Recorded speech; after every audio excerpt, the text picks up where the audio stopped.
In Japan, the next great earthquake has already entered daily life before it arrives.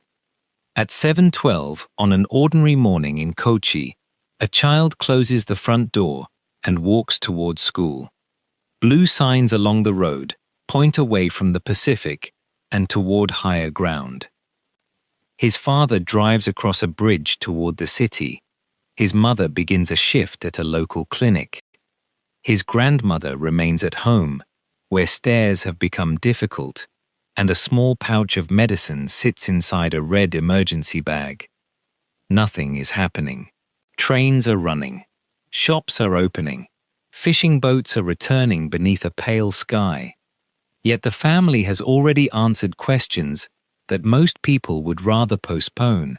If phone networks fail, where will they meet? If the bridge closes, who will reach the grandmother? If the child is evacuated from school, does he stay there or try to return home? If the sea withdraws after long shaking, how much time will the neighborhood have? The earthquake has no date. It has no confirmed starting point. Scientists cannot say whether it will happen next week, next year, or decades from now. But the pressure beneath Japan is real.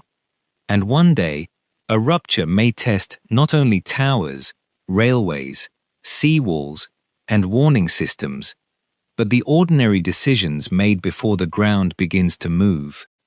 This is not a story about a country waiting helplessly for catastrophe. It is the story of an island nation, preparing for an event it cannot prevent, precisely predict, or fully control. Japan is usually introduced through images of extraordinary order and beauty. Trains glide into stations almost exactly on time. Lanterns warm the old streets of Kyoto. Snow settles on temple roofs and hot spring towns. Fishing boats move through quiet harbors. Tokyo rises in layers of glass, steel, neon, alleys, and railways. Above them all, Mount Fuji appears calm enough to be permanent. But almost nothing about the land beneath Japan is calm. The archipelago stands along one of the most active tectonic regions on Earth, where great plates meet, descend, lock, bend, and release. Volcanoes rise where rock melts below the surface. Mountains are lifted. Coasts shift. Deep ocean trenches form just beyond beaches where families swim and fishermen launch before dawn. The beauty and the danger are not separate stories. They come from the same earth. Japan stretches for thousands of kilometers, from the cold north of Hokkaido to the subtropical islands of Okinawa. Between them lie Honshu, Shikoku, Kyushu, and thousands of smaller islands. Much of the country is mountainous. Cities, ports, farms, factories, and transport routes are therefore concentrated on narrow plains and coastal corridors. That geography creates intimacy. A traveler can leave one of the world's busiest stations and reach a cedar forest, a volcanic lake, a cliff road, or a fishing village within hours. Mountains stand close behind cities. Rivers fall quickly through steep valleys. Railways follow the coast because the flat land is there. The same geography creates exposure. When a major earthquake strikes, the danger does not come only from shaking. Hillsides can fail. Old houses can collapse. Fire can move through dense wooden districts. Reclaimed ground can liquefy. Roads can close. Ports can stop. Water, power, communications, fuel, and medicine can become difficult to move. If the rupture begins beneath the sea, a tsunami may reach some communities before distant authorities fully understand what has happened. This is why preparedness in Japan is not one machine, one seawall, or one government plan. It is a national system made from millions of small decisions. The red emergency bag in Kochi is one of them. Furniture in the house has been secured. A paper contact list remains inside the bag because phones may not work. The child has practiced reaching an elevated evacuation area. The grandmother knows which neighbor has agreed to check on her if the family is separated. None of this means they feel ready for everything. Preparedness is not confidence that nothing will go wrong. It is the attempt to reduce the number of decisions that must be invented during panic. For centuries, people across Japan learned about earthquakes through memory before they learned through instruments. Chronicles recorded ruined towns, shifted coastlines, fires, landslides, and waves that crossed fields. Shrines preserved stories. Villages passed down warnings. Stones were placed on hillsides to mark how far the sea had once reached. Some inscriptions told people not to build homes below a certain line. But memory is fragile. A warning can survive in stone while its meaning fades. A village may move closer to the shore because fishing, trade, roads, and daily life depend on the water. A disaster that shaped one generation becomes an old story to the next. New walls create reassurance. New technology creates trust. Economic pressure returns homes and businesses to places earlier residents once avoided. Japan's long earthquake history is therefore not a simple record of learning. It is a cycle of remembering, forgetting, and being reminded again. In 1707, the Hoei earthquake ruptured a vast area along the Pacific side of central and western Japan. Strong shaking and tsunamis struck broad regions.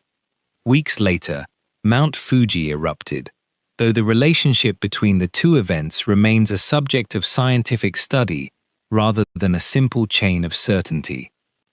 In 1854, the Ansei Tokai and Ansei Nankai earthquakes struck on consecutive days. Coastal communities were hit by tsunamis.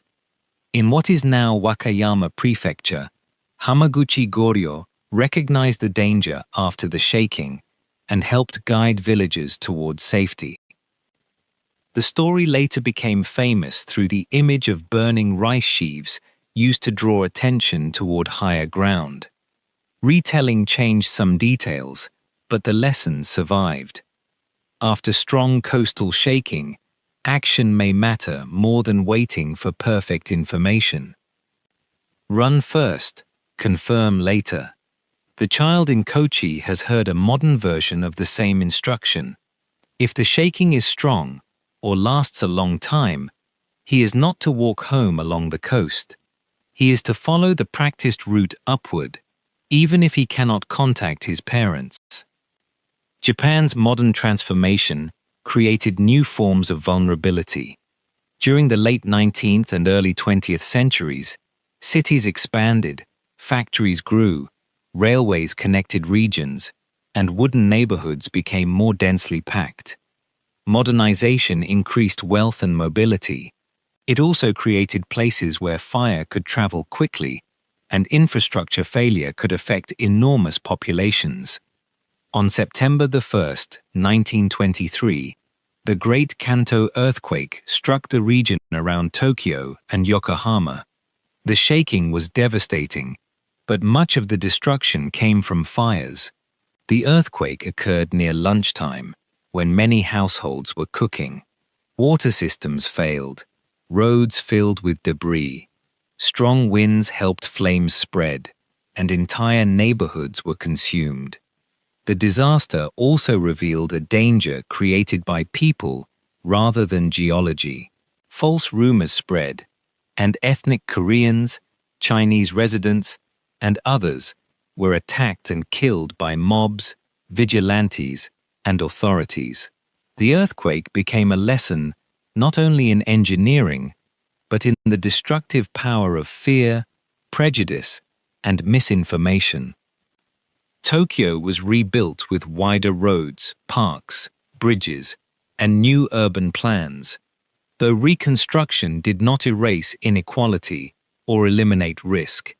The capital continued to grow. War later destroyed much of it again.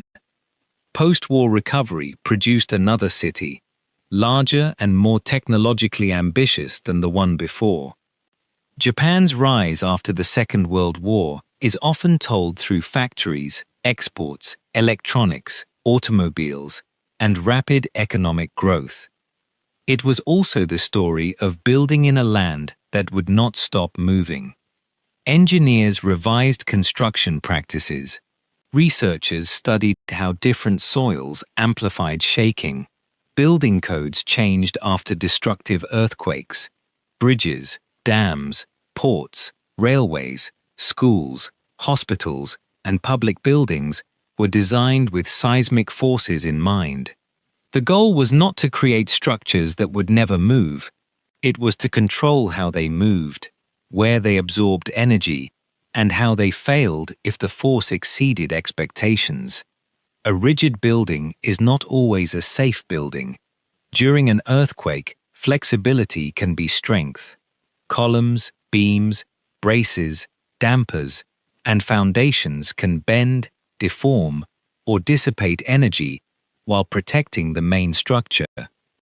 Some buildings are strengthened to resist motion. Others use dampers to absorb it. Base-isolated structures place special devices between the building and the ground, reducing how directly the movement below is transferred upward. Inside such a building, the experience may still be frightening. Furniture can move, ceilings and utilities can still fail. Yet the main frame may remain usable, allowing a hospital, office, museum, or apartment tower to protect life and recover faster. The skyline of Tokyo is not proof that earthquakes have been defeated. It is an agreement with motion. The same philosophy entered transportation. When the Tokaido Shinkansen opened in 1964, it linked Tokyo and Osaka at a speed that became a symbol of modern Japan. Today, instruments and operational systems are designed to slow or stop trains when dangerous shaking is detected. The famous punctuality of Japanese railways depends on a hidden ability to interrupt movement. Safety sometimes means stopping the system before passengers understand why. But technology learns through failure, and one of Japan's most important modern lessons arrived in Kobe. Before dawn on January 17, 1995, the great Hanshin Awaji earthquake struck southern Hyogo Prefecture.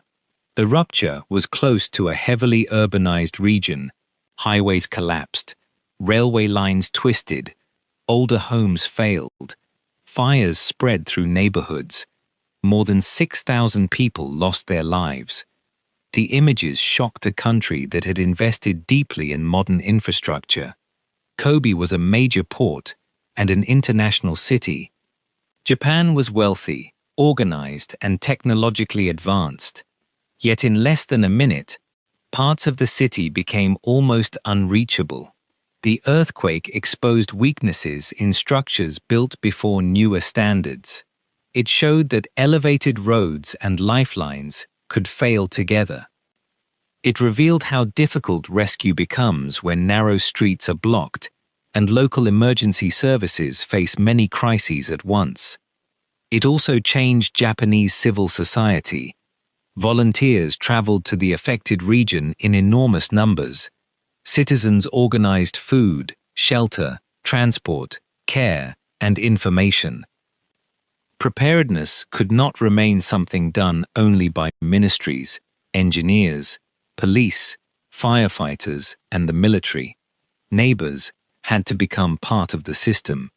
After Kobe, seismic retrofitting accelerated. Emergency coordination was reviewed. Disaster medicine developed.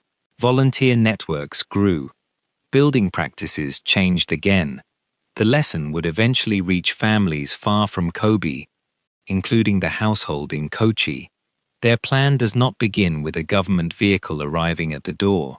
It begins with the people already nearby. But no reform ends the story. On March 11, 2011, A massive earthquake ruptured beneath the Pacific Ocean, off northeastern Japan. The shaking lasted for minutes in some places. Buildings swayed across distant cities, trains stopped, factories shut down, roads cracked. Then the sea began to withdraw and rise. Along the Tōhoku coast, the tsunami crossed seawalls, rivers, ports, fields, streets, and entire towns. In some communities, people had only a short time to reach higher ground. The water moved with a force that carried buildings, vehicles, boats, timber, and debris inland. More than 18,000 people were confirmed dead or remained missing. Hundreds of thousands were displaced. Communities lost homes, schools, businesses, records, family photographs, fishing fleets, and the physical landmarks through which memory had been organized. The disaster also triggered the Fukushima Daiichi nuclear accident after power and cooling systems failed. Evacuations expanded. Questions about radiation, government communication, energy policy, responsibility, and long-term recovery entered national life. Fukushima Prefecture was never only a nuclear site. It contained farms, mountains, coastal towns, hot springs, cities, families, and communities with histories far older than the power station. Many residents had to endure two disasters at once: physical loss caused by the earthquake and tsunami, and the stigma attached to the place they called home. The triple disaster changed Japan's understanding of worst-case planning. Seawalls existed. Emergency manuals existed. Hazard maps had been printed. Nuclear facilities had backup systems. Yet the scale and combination of events exceeded critical assumptions. The lesson was painful. Preparation can fail, not because people did nothing, but because they prepared for a disaster smaller than the one that arrived. Across the Sanriku coast, reconstruction became a decision about the shape of entire communities. Some towns raised land, some moved homes uphill, some built taller seawalls, evacuation towers, new roads, parks, memorials, and schools in safer locations. Harbors returned to work, fishing fleets were rebuilt, railways reopened, or were replaced by bus routes. But rebuilding was never simply a technical project. A seawall can protect a town and separate it from the sea that gives the town its identity. Moving uphill can reduce tsunami risk and isolate elderly residents from shops, clinics, neighbors, and fishing work. A new grid of streets can be efficient and still feel unfamiliar to people whose childhood paths have disappeared. Travel through Tōhoku today, and the answer changes from place to place. New homes stand above old flood zones. Broad open spaces mark where neighborhoods once existed. Preserved schools, memorials, and museums explain what the sea did and which decisions mattered. Along the coast, the scenery remains astonishing. Pine-covered headlands meet deep blue water. Fishing boats return before dawn. Markets sell seafood. Festivals continue. Trains pass through landscapes that appear peaceful again. That beauty can make the disaster feel distant. The memorials exist to prevent distance from becoming forgetting. Children born after 2011 now learn the event as history. Teachers must explain why evacuation routes matter, without trapping students in fear. Towns must welcome travelers, without turning grief into spectacle. This may be one of Japan's hardest forms of preparation, preserving urgency after the witnesses are gone. At dinner in Kochi, the grandmother sometimes tells the child why the family does not treat a drill as a game. She remembers watching the Tōhoku coast on television and realizing that a familiar-looking road, school, and harbor could disappear within hours. The child was not alive then. The route to higher ground is how the memory reaches him.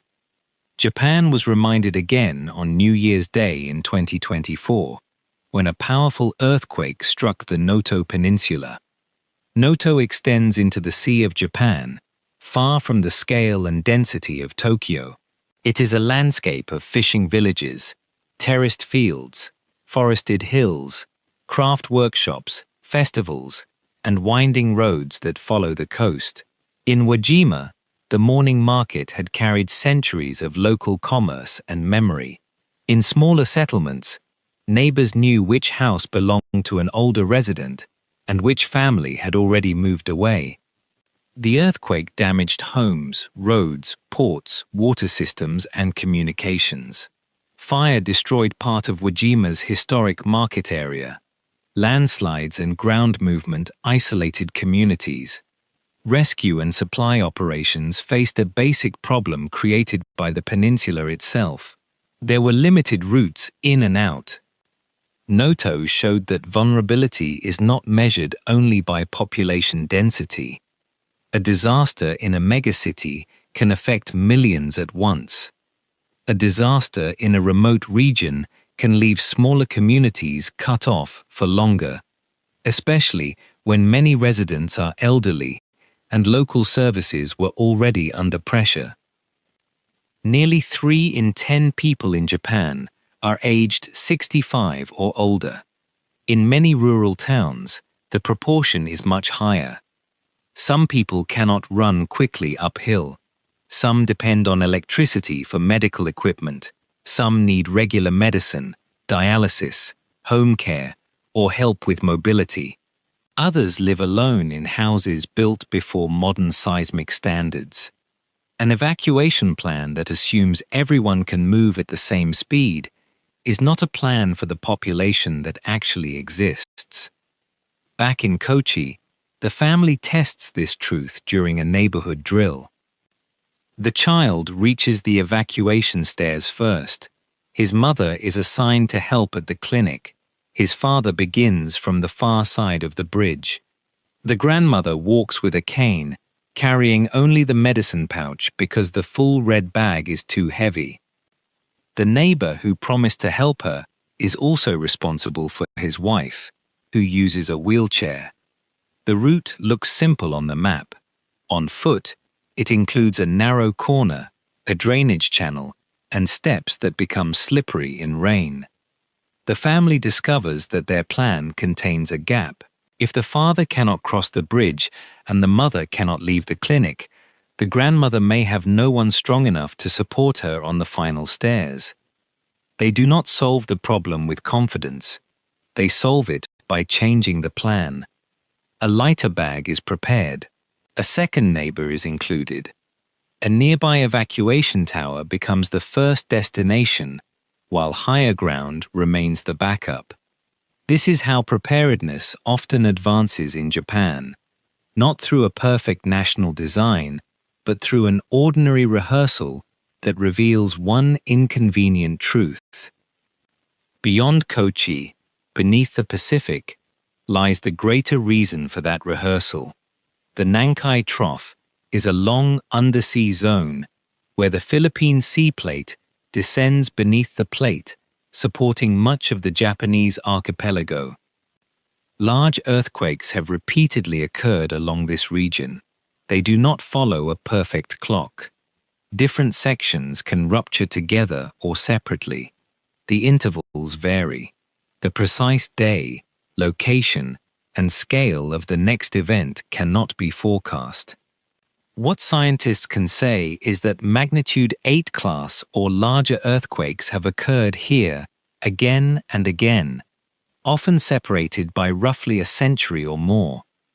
The last major sequence included the 1944 Showa Tonankai earthquake and the 1946 Showa Nankai earthquake.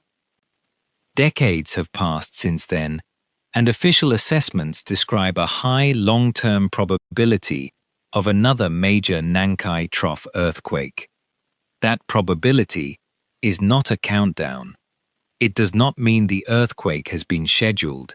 It does not mean a quiet month has made the danger smaller. It is a statistical judgment built from geology, history, plate motion, and scientific models, all of which contain uncertainty. People naturally want a date. Science can offer risk. The difference between the two shapes everything Japan must do. In its latest National Damage Assessment, published in 2025, the Japanese government examined maximum-class Nankai earthquake and tsunami scenarios. Under the most severe combinations of rupture, season, time, weather, evacuation behavior, and building vulnerability, direct deaths could approach 300,000. Millions of buildings could be destroyed or burned. Economic losses could reach hundreds of trillions of yen. These numbers are not a forecast of what will definitely happen. They are a stress test for society. A scenario asks what could happen if many protections fail together. It helps governments decide where to strengthen buildings, improve evacuation, protect hospitals, secure fuel, prepare shelters, and reduce the time people need to reach safety. The exposed region is not an empty coastline. Travel east to west, and the map becomes a journey through some of Japan's most recognizable and economically important landscapes. Near Shizuoka, tea fields rise beneath views of Mount Fuji, while the Pacific spreads beyond industrial ports and fishing towns. Farther west, the plains around Nagoya hold dense neighborhoods, automobile production, warehouses, railways, and highways that connect factories to the world. The coast bends around the Kii Peninsula, where forested mountains fall sharply toward small settlements, pilgrimage routes, fishing harbors, and beaches. Osaka Bay opens toward one of Japan's largest urban and industrial regions. Wakayama faces the sea, with towns that remember old tsunami stories. Across the water, Tokushima and Kochi sit along Shikoku's exposed southern edge. The same broad corridor contains petrochemical facilities, steel plants, container ports, data systems, farms, tourist destinations, schools, hospitals, and communities whose culture is tied to the ocean. A great Nankai earthquake would therefore be both local and global. A family could lose water, a clinic could lose power, a port could stop loading ships, a factory could lose one specialized component. Days later, an assembly line in another country could slow. Japan's disaster planning must protect life first. It must also confront the fragility of modern systems built around precise timing. The efficiency that makes an economy powerful can make interruption travel faster. Nowhere is the tension between efficiency and vulnerability more visible than Tokyo. From above, the capital appears almost impossible in scale. Rail lines braid through neighborhoods, expressways curve between towers, crowds move across Shibuya, restaurants fit beneath tracks, shrines survive behind office blocks, apartment towers stand on reclaimed waterfronts. The city appears prepared because many parts of it are. Modern towers are engineered for strong shaking. Bridges and stations have been strengthened. Disaster parks contain water, toilets, storage, and open space. Public buildings stock emergency supplies. Companies prepare for employees who may be unable to travel home. But Tokyo's scale creates problems that no building code can solve alone. If railways stop after a major earthquake, millions may become stranded. If everyone immediately tries to walk home, roads can fill, emergency vehicles can be blocked, and people may enter damaged areas. This is why many plans encourage workers to remain where they are, temporarily when buildings are safe. A city famous for movement may survive by asking people not to move. Older wooden neighborhoods face another danger. Narrow streets and closely spaced houses can allow fire to spread after shaking damages gas lines, electrical systems, or cooking equipment. Firefighters may face blocked access and many outbreaks at once. High-rise districts face different problems. A tower may remain standing while swaying for a long time. Elevators can stop. Water may not reach upper floors. Residents may have to remain inside apartments without power, working toilets, or easy access to supplies. Vertical safety can become vertical isolation. Below the streets, another Tokyo exists. Subway tunnels, utility corridors, reservoirs, foundations, drainage systems, cables, and pipes support the life above. Engineers inspect and reinforce them, but no network is invulnerable. A pipe can survive shaking and fail at the connection to a building. A station can remain structurally sound while the surrounding streets are blocked. A hospital can remain standing while losing staff, water, medicine deliveries, or communications. The deeper question is no longer only whether a building will collapse. It is whether life can continue inside it. Japan's earthquake early warning system captures the power and limitation of technology in a single sound. When an earthquake begins, instruments detect the first waves moving away from the rupture. These initial waves travel faster and are usually less destructive than the stronger motion that follows. Computers rapidly estimate the source and expected shaking. Alerts can then move through television, radio, phones, industrial controls, and public networks. In some places, the warning may provide valuable seconds. Trains can slow, elevators can stop at a floor, factory equipment can shut down, teachers can call students away from shelves and windows, surgeons and workers can protect patients and machinery. Near the source, there may be almost no warning. The alert is not a prediction made before the earthquake. It is a race between information and stronger waves after the earthquake has already started. The sound matters because behavior has been practiced before it arrives. People are taught not to rush blindly toward exits while objects are falling. Schools practice protecting heads, waiting for the strongest motion to pass, and then moving along safer routes. Offices secure cabinets. Households anchor furniture and avoid placing heavy objects above beds. The most sophisticated alert is useless if people do not know what to do with it. Tsunami warnings create a different challenge. After a major undersea earthquake, authorities estimate whether a tsunami may have been generated and issue warnings for coastal regions. Yet the earliest estimates can be incomplete during an extraordinary event. Local bays can amplify waves. The first wave may not be the largest. A tsunami can travel into rivers and arrive from directions people do not expect.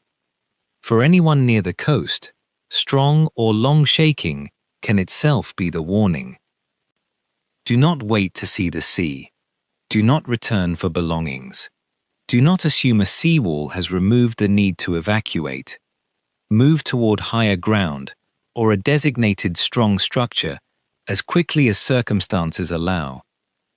Japan repeats these lessons because repetition must compete with the comfort of an ordinary day. On that ordinary day, the coast is where life happens. Children walk to school, shops open, tourists photograph the water, workers enter factories, older residents visit clinics, fishermen prepare boats. Hazard maps divide familiar streets into colors, But people do not experience a hometown as a risk diagram. They experience it as home. In parts of Kochi, tsunami evacuation towers rise above low-lying neighborhoods where natural high ground may be too far away. From a distance, the towers can look strangely detached from daily life. Concrete stairs climb to an open platform above houses, roads, fields, and utility lines. Their purpose is brutally clear. They exist because the sea may one day cross places that currently feel safe. A tower can only help if people can reach it, if the route is open, if the structure is accessible, if there is enough space, and if residents begin moving without delay. During the neighborhood drill, the grandmother reaches the lower platform slowly. The child is already above her. He wants to run back down, but the adults have taught him something difficult. During a real tsunami, returning downhill to search for family can place 2 lives in danger. He must trust that other people are following their own plan. Preparedness sometimes protects a family by keeping its members apart.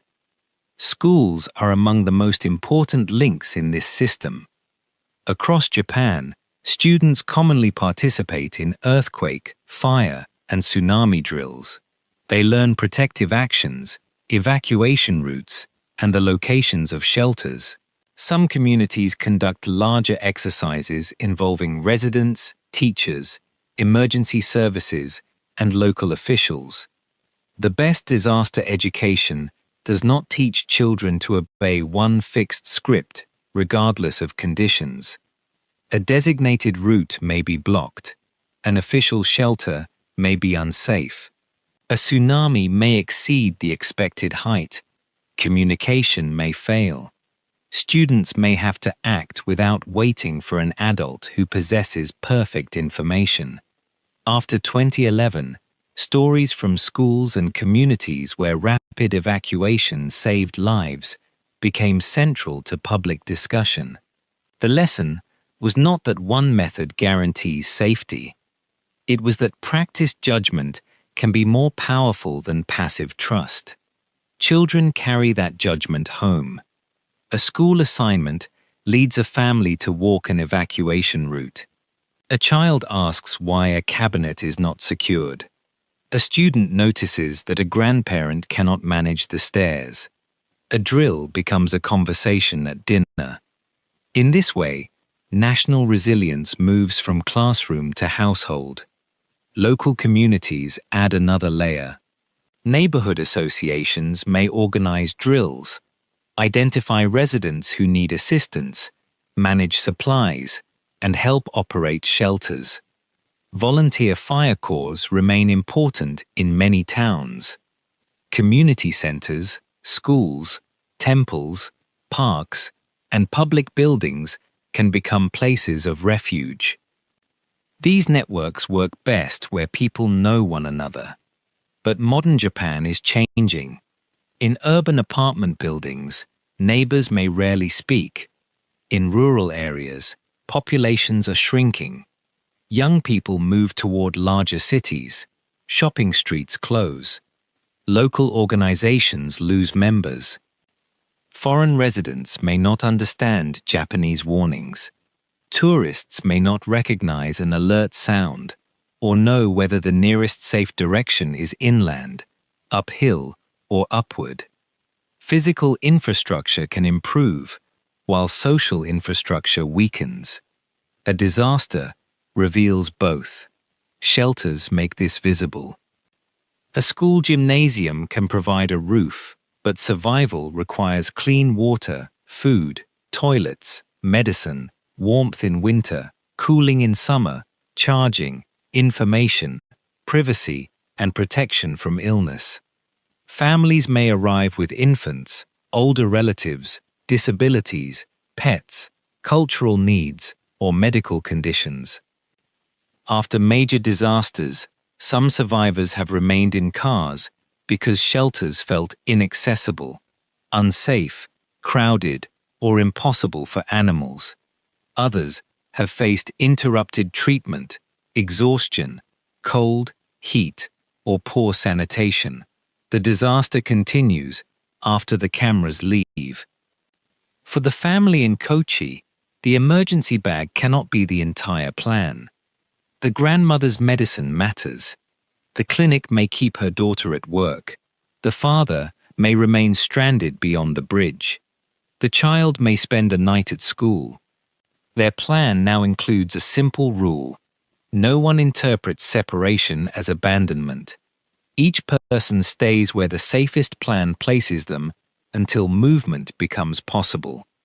Japan's relationship with earthquakes also shapes the places travelers come to see.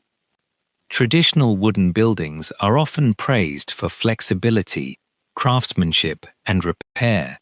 Temples, shrines, townhouses, and farmhouses can survive for centuries through continuous maintenance and replacement.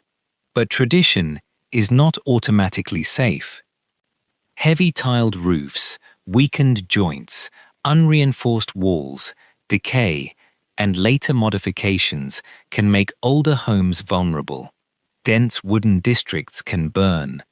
Historic structures require specialized retrofitting that protects both people and cultural value. Kyoto represents the challenge with unusual beauty. In the early morning, temple bells carry over tiled roofs. Narrow lanes pass wooden machiya townhouses, small gardens, workshops, restaurants, and hidden courtyards. Tourists see an atmosphere shaped across centuries. Behind that atmosphere is constant work. Fire systems are improved. Buildings are inspected. Reinforcement is hidden where possible. Access routes are studied. Materials are repaired rather than simply replaced. A heritage city must protect the past without pretending the past is structurally untouchable. Across Japan, abandoned homes create another risk. Population decline has left many properties empty, especially in rural communities and smaller cities. Some are maintained. Others deteriorate until walls, roofs, and foundations become hazards. During an earthquake, weak structures can collapse into roads, spread fire, and complicate rescue. The country is preparing for future disasters while adapting to a smaller and older population. That creates difficult choices. A modern office tower may use advanced isolation technology, while an older house nearby remains vulnerable. A coastal town may have a new evacuation tower but an aging road. A hospital may have emergency power but limited fuel. Preparedness is never distributed evenly. It is also never finished. Earthquakes do not occur in isolation from weather or daily conditions. A major event can arrive during extreme heat, heavy rain, a typhoon, snow, or winter cold. Slopes may already be unstable. Shelters may already be occupied. Roads may already be damaged. The future may not deliver one clean emergency at a time. Japan's famous convenience adds another layer of dependence. Convenience stores rely on frequent deliveries. Hospitals rely on electricity, digital records, refrigeration, staff, and specialized supplies. Apartment towers need pumps and elevators. Cities need power for traffic signals, payments, communications, and water. When power fails, modern life does not simply become older, it becomes incomplete. This is why companies, ports, railways, hospitals, and retailers create continuity plans. Data are backed up, machinery is secured, alternative suppliers are considered, mobile communication units and emergency stockpiles are positioned. Yet safety and continuity are not identical. A train may stop safely and still leave thousands far from home. A factory may prevent a dangerous failure and remain closed for days of inspection. A data center may keep running while workers cannot reach it. The 2011 disaster showed how quickly interruption can cross borders. Japanese factories produced components used in automobiles, electronics, machinery, and chemicals around the world.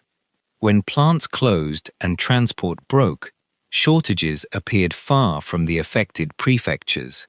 A future Nankai earthquake could strike a larger share of the industrial Pacific corridor. The economic shock would matter, but statistics can hide the human scale. A closed factory is also a worker without wages. A silent port is also a fishing family without a market. A broken road is also a nurse who cannot reach a clinic. Japan's nuclear debate carries the same tension between national systems and local lives. After the Fukushima accident, reactors were shut down while regulations, safety systems, and public trust were reassessed. Some later restarted under stricter requirements. Others remained offline or uncertain. Supporters emphasize energy security, lower carbon emissions, and reduced dependence on imported fossil fuels. Opponents emphasize accident risk, evacuation limits, radioactive waste, cost, and the long work of decommissioning Fukushima Daiichi. Earthquake preparedness cannot turn that debate into a simple answer. It forces Japan to ask who receives the benefit of a system, who lives beside its risk, and who carries the consequences when protection fails. The country is often described through resilience, discipline, calm, and endurance. Those qualities appear in real moments. People queue for supplies, communities organize, workers restore services, families rebuild. But admiration becomes unfair when suffering is turned into a national personality. People in Japan experience fear, anger, confusion, grief, exhaustion, and trauma like people anywhere else. Institutions can fail. Information can be delayed. Officials can make mistakes. Inequality shapes recovery. Endurance should never become an excuse to ignore pain. The most honest resilience is the ability to learn without pretending the loss was necessary. Japanese arts and traditions often pay close attention to impermanence, seasonal change, repair, and fragile beauty. Cherry blossoms matter, partly because they do not last. Wooden temples survive through generations of maintenance. Festivals return each year, even when the people carrying them change. It would be too simple to claim that earthquakes created an entire culture. Japan's philosophies and arts grew from religion, politics, class, climate, agriculture, war, trade, and exchange with the wider world. Yet repeated instability has reinforced one practical truth. Permanence is often the result of continuous renewal. Travel makes this visible. In Tokyo, the visitor sees crossings, restaurants, shrines, museums, towers, and trains.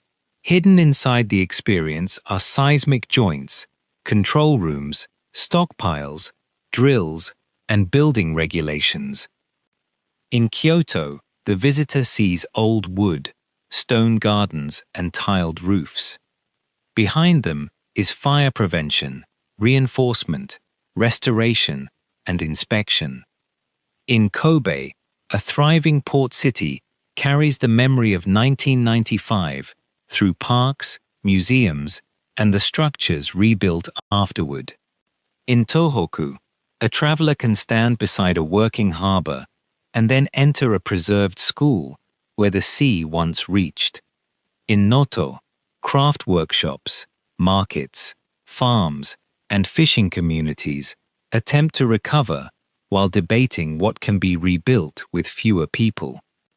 In Kochi, the ocean is brilliant, the food is tied to the sea, and blue evacuation signs point inland or upward.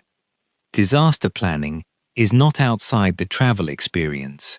It is woven into the landscape. Visitors also become part of the system. A traveler may not understand the alert sound, the language of an announcement, or the meaning of a local tsunami sign. A hotel guest may not know whether safety lies outside, upstairs, or several streets inland. During a major event, transport can stop, and local staff may suddenly become responsible for people from many countries. Multilingual warnings, clear symbols, hotel plans, travel applications, and public information have improved. Yet communication succeeds only when a message is immediate, understandable, and connected to a realistic action. The next great earthquake will test not only how Japan protects citizens, it will test how the country protects strangers. Science continues to expand what Japan can observe. Seismometers cover the islands. Ocean floor networks monitor movement beneath the sea. Satellites and navigation systems measure tiny changes in the crust. Researchers study slow slip, fault structures, tsunami deposits, historical records, and the behavior of buildings during long-period motion. More data can improve models and warnings. It cannot create certainty where the Earth provides none. Earthquake prediction remains widely misunderstood. Scientists can identify dangerous faults, estimate long-term probabilities, monitor unusual activity, and recognize changes that may raise concern. They cannot reliably announce the exact time, place, and magnitude of a future earthquake far enough in advance to evacuate an entire region. Japan's Nankai Trough Information System was designed around that limitation. If unusual phenomena are detected, or a large earthquake occurs in part of the region, authorities can issue information indicating that the possibility of another major event is relatively higher than normal. That message does not mean a great earthquake will definitely follow. It asks people to review preparation while continuing daily life. In August 2024, after a magnitude 7.1 earthquake near the edge of the Nankai region, Japan issued its first megathrust earthquake caution information for the trough. Some train operations changed. Events were reconsidered. Emergency supplies sold quickly in some places. Anxiety rose across a region where millions had already been told that a major earthquake was likely one day. The special caution period ended without the feared larger event. That did not make the information false. It meant elevated concern did not become the worst-case scenario. This is the uncomfortable space in which warning systems must operate. Speak too strongly, and panic or unnecessary disruption may follow. Speak too softly, and people may ignore the message. Issue a warning without a disaster, and trust can decline. Face a disaster without warning, and the system may be accused of failure. Preparedness requires a public capable of living with uncertainty. That may be harder than constructing a seawall. The family in Kochi cannot spend every day expecting the ground to move. The child must study. His parents must work. The grandmother must rest. Meals are cooked. Laundry dries. Summer insects fill the evening. Typhoons come and go. Festivals return. Years pass. The red emergency bag gathers dust. Then, twice a year, the family opens it. They replace water. They check batteries. The mother updates the grandmother's medicine list. The father folds a new paper map after road construction changes one route. The child has grown, so an old jacket is removed and a larger one is added. These are small acts, almost too ordinary to notice. They capture the national challenge. Preparation must remain active without allowing fear to consume ordinary life. Japan is not perfectly prepared. Some households have detailed plans. Others have almost none. Some buildings are highly protected. Others remain dangerous. Some communities drill regularly. Others struggle to involve residents. Some people trust official information. Others are skeptical, confused, or simply exhausted by warnings about a future that never gives a date. No country can be fully prepared for a maximum-scale disaster. Japan's advantage is not that it has solved earthquakes. It is that earthquakes are treated as a continuing public problem rather than a rare interruption. Each disaster changes something. A code is revised, a road is moved, a school is rebuilt higher, a warning becomes faster, a shelter plan becomes more inclusive, a family notices that its grandmother cannot carry the bag. Then another weakness appears. Resilience is not a finished structure. It is the habit of correction. Consider the first minute after a major rupture. Sensors detect motion, alerts sound, trains brake, elevators respond, factory systems stop, teachers call students away from glass. In Kochi, the child protects his head beneath a desk. His mother moves patients away from shelves at the clinic. His father stops the car when it is safe to do so. The grandmother remains beside a low table while secured furniture shakes around her. Every action depends on something done before the earthquake: a design, a drill, a conversation, a budget, a code, a neighbor, a memory. When the strongest motion passes, the next decisions begin. Along the coast, people move upward. The child follows his class. The clinic begins checking injuries. The father does not attempt the bridge until authorities know whether it is safe. The second neighbor reaches the grandmother with the lighter medicine bag. No one returns for photographs, documents, or possessions. The first hour brings uncertainty. Tsunami warnings may change, roads may close, fires may begin, mobile networks may overload, families may know the plan without knowing whether everyone has completed it. The first day brings different problems.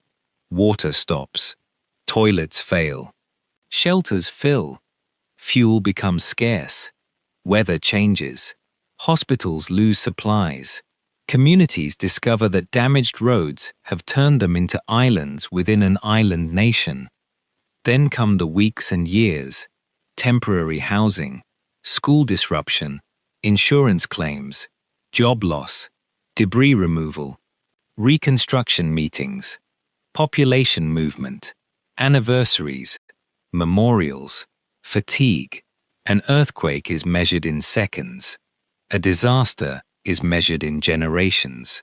This is why preparation must include recovery before the event occurs. Municipalities consider where temporary housing could be placed. Hospitals arrange continuity. Companies back up data. Communities debate whether they would rebuild, relocate, or become smaller. But plans can never fully predict what people will value afterward. A fishing family may refuse to live far from the port. An older resident may prefer risk at home to safety in isolation. Parents may leave permanently because their children need schools and they need work. A town may rebuild roads and lose the population that made those roads meaningful. There is no engineering formula for belonging. The next great earthquake may not follow the most discussed scenario. It could begin on an inland fault, off Hokkaido, near Kyushu, along the Japan sea coast, or beneath a place that feels less prepared. It may be smaller than the maximum model and still transform thousands of lives. It may arrive during a winter night, a typhoon, a national holiday, or an ordinary school morning. Uncertainty is not a reason to abandon planning. It is the reason planning must have layers. A strong building, a second route, a backup generator, a radio, a paper map, a neighbor who knows whom to check. No single layer is enough. Together, they create time. Japan cannot choose its beauty and reject the geology beneath it. Mount Fuji is a sacred mountain, a national symbol, a destination, and an active volcano. Hot springs exist because of geological heat. Steep mountains create waterfalls and landslides. Deep bays create beautiful harbors and can concentrate tsunami energy. The forces that threaten Japan also shaped the country travelers cross. At sunset in Kochi, the Pacific turns silver. Fishing boats become dark shapes on the horizon. The child walks home beneath the evacuation signs. His mother returns from the clinic. His father crosses the bridge. The grandmother waters plants beside the doorway. Nothing happens. This is the most common day in Japan. It is also the day on which preparation is possible. A route can be walked, a bolt can be tightened, a medicine list can be updated, a stranger can be shown what the blue sign means. A child can learn why returning downhill may be the most dangerous expression of love. The next great earthquake will arrive without asking whether the work is finished. The work will never be finished. Japan's achievement is not the fantasy of becoming unbreakable. Every major disaster has shown that systems fail, assumptions age, protection is uneven, and loss cannot be engineered away. Its achievement is the decision to keep reducing fragility, even when success cannot be proven in advance. A seawall is built for a wave that may not arrive in the builder's lifetime. A school drill is repeated for an event the students may never experience. A tower is strengthened for motion no one wants to feel. A memory is preserved for people not yet born when the sea came inland. One generation studies what the last disaster revealed. The next inherits both the protection and the unfinished work. Japan is not simply the island nation preparing for the next great earthquake. It is an island nation shaped by earthquakes, wounded by earthquakes, educated by earthquakes, and still refusing to let earthquakes define the limits of its future. The ground will move again. No one can say exactly when. No wall, sensor, tower, train, phone, government, or family plan can remove every danger. But preparation changes what happens before, during, and after that uncertainty becomes real. It turns memory into a route, technology into seconds, a neighbor into a lifeline, and a red bag beside an ordinary doorway into evidence that the future, however uncertain, is not being left entirely